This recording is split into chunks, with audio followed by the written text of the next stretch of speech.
2009년 10월 대한민국을 발칵 뒤집은 한 폭로. 군대에서 10억 원대 방산 비리가 일어나고 있습니다. M본부의 한 탐사보도 프로그램을 통해 폭로된 군납 비리. 당시 군납 비리를 고발한 주인공은 바로 계룡대 근무 자원단의 김영수 소령이었습니다. 2006년 2월 그는 해군과 공군 본부에 필요한 기품들을 구매하고 지원해주는 군수처의 근무 지원과장으로 오게 됐는데요. 새로운 업무를 얼른 파악하기 위해 김소령은 자신이 부임하기 이전인 2003년부터 2005년까지의 구매 계약 자료를 꼼꼼히 검토하기 시작했습니다. 그런데 뭔가 이상한 점을 포착하게 된 그러고 보니까 이 회사 것만 다 비어있네? 군 비품 구매 과정에서 경쟁 입찰로 처리해야 할 건을 특정 업체와 지속적으로 수의 계약을 체결하거나 저사양 품질의 비품들을 많게는 2배 이상의 비싼 가격으로 구매하고 있었던 겁니다. 군대 내 검은 비리를 알게 된 김소령. 그는 한치의 망설임도 없이 군 수사기관에 곧바로 고발했는데요. 그러나 이는 달걀로 바위치기였을 뿐. 3차례가량의 내부 조사가 진행되긴 했지만 늘 돌아오는 답변은 수사 불가, 혐의 없음. 그러는 사이에 그는 군대 안에서 배신자로 낙인 찍혀서 같은 해 9월에 업무 적응 미숙을 이유로 타부서로 전출 조치까지 받고 맙니다. 얼마나 힘들었을까요, 그죠? 자기 편은 많이 없었을 거예요, 그 안에. 그러나 그는 군부대 압박에도 굴복하지 않고 전면전을 선언, 그리고 더 나아가서 그동안 해군 내에서 벌어진 모든 비리를 추적하기 시작합니다. 군납 비리의 피해를 받은 사람들과 접촉해 그들을 통해 온갖 비리에 대한 정보를 모으기 시작한 거죠. 그리고 그렇게 모은 군대 내 비리를 한 언론사의 기자와 의기투합, 군납 비리에 관한 폭로 기사를 준비했는데요. 그러나 오직 인쇄만 남겨두고 기사는 끝내 나오지 못하고 맙니다. 그러다가 신문사 기자가 M본부 탐사보도팀 PD에게 이 제보를 넘겼고요. 결국 김소령도 제복을 벗을 각오를 하고 이 방송에 출연하게 된 거라고 합니다. 그리고 2009년 10월 군대가 숨겨왔던 이 거대한 비밀은 전파를 타게 됩니다. 이후 우리의 세금이 이렇게 쓰이고 있었다니 군대 군납 비리를 철저히 조사해라! 라면서 국민들의 분노가 거세지자 여론의 거센 압박을 받은 국방부는 방송 이틀 만에 국방부 특별조사단을 꾸려서 재조사에 착수. 한 달 만에 군납 비리에 연루된 31명의 관계자들을 모조리 처벌했습니다. 이야, 정말 큰일 했네요. 다시 한번 박수 보냅니다. 그 당시에도 참 많은 용기를 좀 실어드리고 싶었습니다만 이제 와서야 또 박수를 치게 되네요. 그런데 안타깝게도 모든 사실이 밝혀졌음에도 불구하고 군 내부에서 배신자로 낙인이 찍힌 김소령은 스스로 전역을 택했는데요. 아이고. 그러나 공익제보자였던 김영수 전 소령은 지난 2016년 공익제보 전문가가 돼서 제보 상담과 컨설팅을 하며 인생 2막을 시작했다고 합니다. 철벽 같은 군 내부의 검은 비리에 당당히 맞서 싸운 부디 앞으로는 꽃길만 걷길 바라봅니다. 지난 2010년 1월 중미의 빈민국 IT를 강타한 규모 7.0의 강진은 IT를 폐허로 만들고 약 30만 명의 목숨을 앗아간 최악의 재앙 그 자체였습니다. 그때 당시 우리나라뿐만 아니라 세계는 한마음 한뜻으로 IT 이재민들을 위해 도움의 손길을 보냈는데요. 그런데 2018년 2월 9일 영국의 한 일간지에선 충격적인 사실을 보도합니다. IT의 이재민들이 생사의 갈림길에서 구호의 손길을 기다리는 그 순간 다른 한쪽에서 구호의 가면을 쓴 채 한 푼의 돈, 한 줌의 식량을 미끼로 추악한 성매매가 자행되고 있었다는 폭로였습니다. 이게 또 왜 말도 안 되는 소리예요? 자, 그런데 더 충격적인 건 그 성매매를 주도한 사람들이 바로 구호단체. 설마. 에이. 보호단체가 그걸 했다고요? 다시 도와주러 가서? 자, 1942년 빈곤 퇴치를 위해 설립된 영국의 구호단체 옥스팜의 직원들이었습니다. 이 옥스팜은 국제 구호단체 중에서도 선봉에 있던 곳이었고요. 90여 개국의 만여 명의 직원을 둘 정도로 규모 면에서 엄청났던 곳입니다. 옥스팜의 내부 직원이 밝힌 내용에 따르면 성매매가 불법인 IT에서 당시 IT 사무소장이었던 롤란드 반 하워 마이런 소장을 포함 7명의 직원이 구호 활동을 위해 마련된 숙소에서 정기적으로 광란의 파티를 즐겼고요. 정기적으로. 더 경악한 일은 이 여성들 중에는 미성년자까지 포함되어 있었다는 사실입니다. 저 구호단체가 아니라 악마 아닙니까? 악마네. 네. 악마죠. 얼마나 무서웠겠어요, 그 사람. 살아있는 악마죠. 자, 그리고 성매매 대가로 지급한 건 이재민들에게 쓰여도 부족한 자선 기금이었다는 거예요. 와, 그 돈으로 했다고? 와.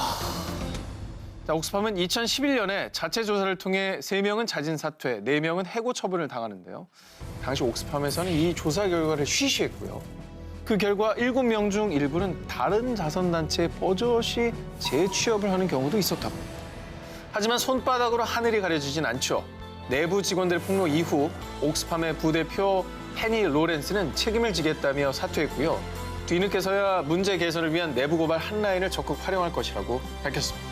아니 뭘 사퇴해요? 사퇴 말고 벌을 받아야지. 그렇죠. 처벌을 받아야죠. 정말 그 다른 국제구호단체나 기부활동의 불신을 조장한 사건, 이게 아까 말씀하신 대로 더 큰 것 같습니다. 더 괜히 커요, 이게. 정말 선의의 뜻으로 하고 있는 대다수의 구호단체에 활동하시는 분들에게 피해를 입힌 거 아니겠습니까? 괜히 불신을 심어준 거니까. 자, 그런데 이 옥스팜 스캔들을 두고 이거는 빙산의 일각이다.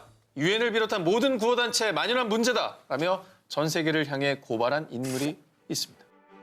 바로 2005년부터 2008년까지 파키스탄의 유엔 긴급조정센터 책임자로 지낸 앤드류 맥클라우드인데요. 평소 유엔의 불합리한 운영 체제에 비판적이었던 그는 결국 2009년 유엔을 나와 유엔 구호요원들의 지원국 아동학대를 반대하는 성명을 발표하는데 구호단체 비리를 밝히는 데 힘쓰고 있는데요.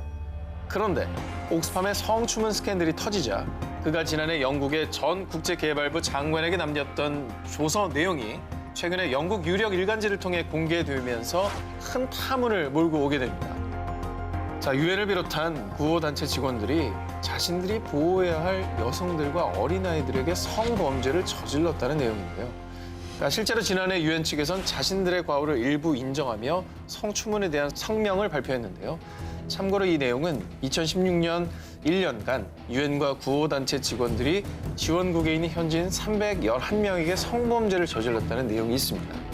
그런데 이 내용에 반기를 든 전 유엔 긴급조정센터 책임자 앤드류 맥클라우드 씨는 여기에 집계되지 않은 지역까지 합치면 그 수치는 2배 이상입니다. 그리고 게다가 이 보고에는 고작 10%에 불과합니다. 즉, 근 10년간 무려 6만 명의 사람들이 성범죄에 노출됐을 거라고 주장을 한 거죠. 6만 명?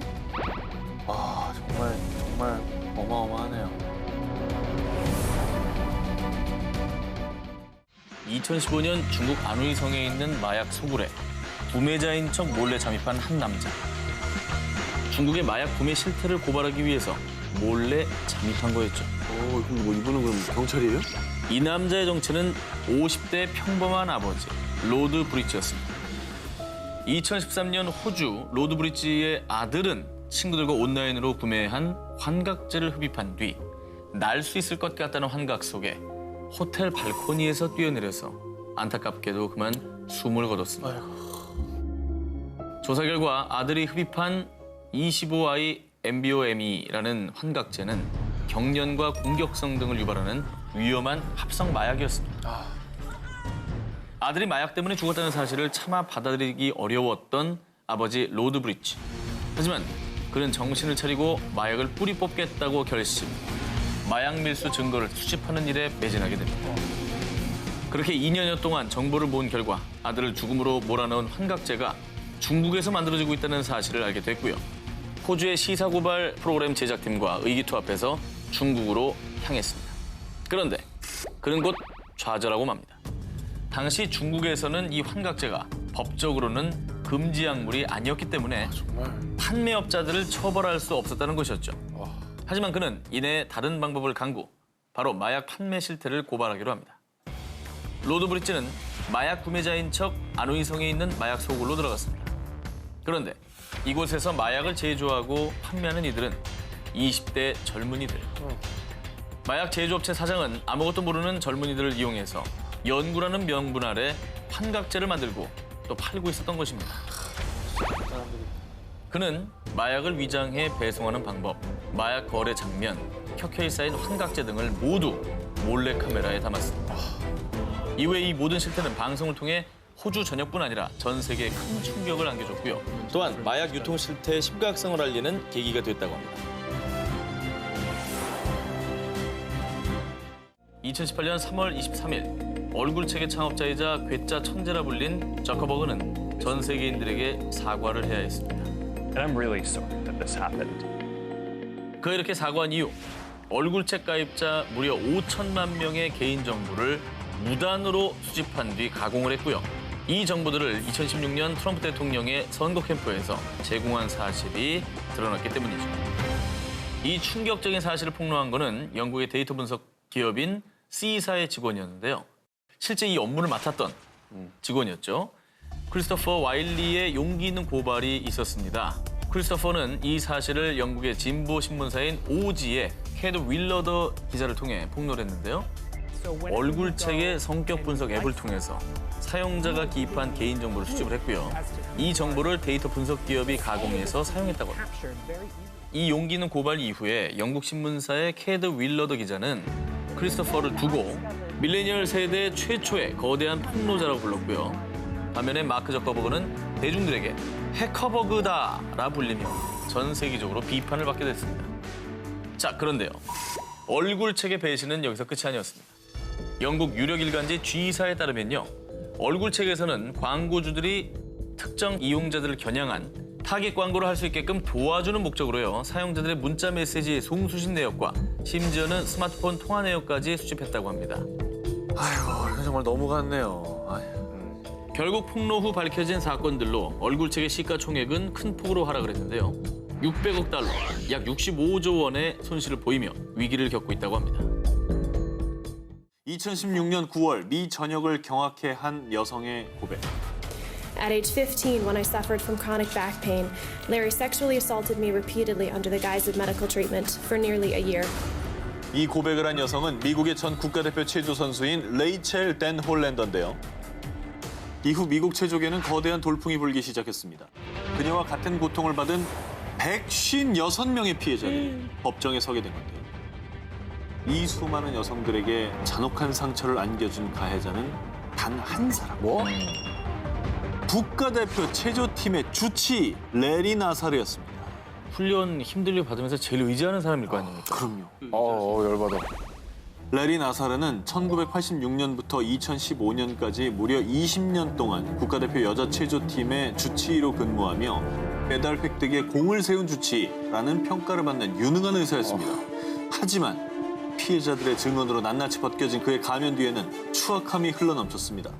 그에게 피해를 당한 이들은 모두 가치 판단이 미숙한 10대 소녀들.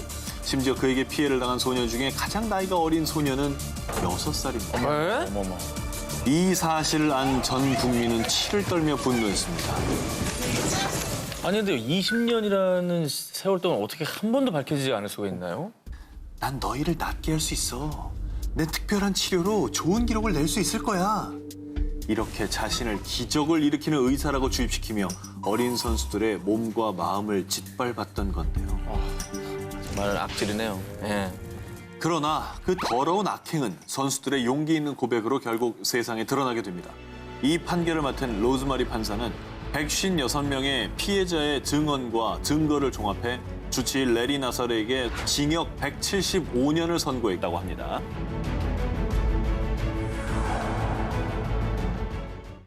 지난 2003년 K본부의 한 고발 프로그램 제작진에게 걸려온 한 통의 전화. 대한적십자사의 비리를 제보하려고 합니다. 그가 조심스럽게 제보한 내용은 바로 대한적십자사의 부실한 혈액관리 실태. 기억나시죠? 그렇게 옛날 사건은 아닌데 잊고 있었네. 저 당시 굉장히 충격을 받았던 기억이 나고.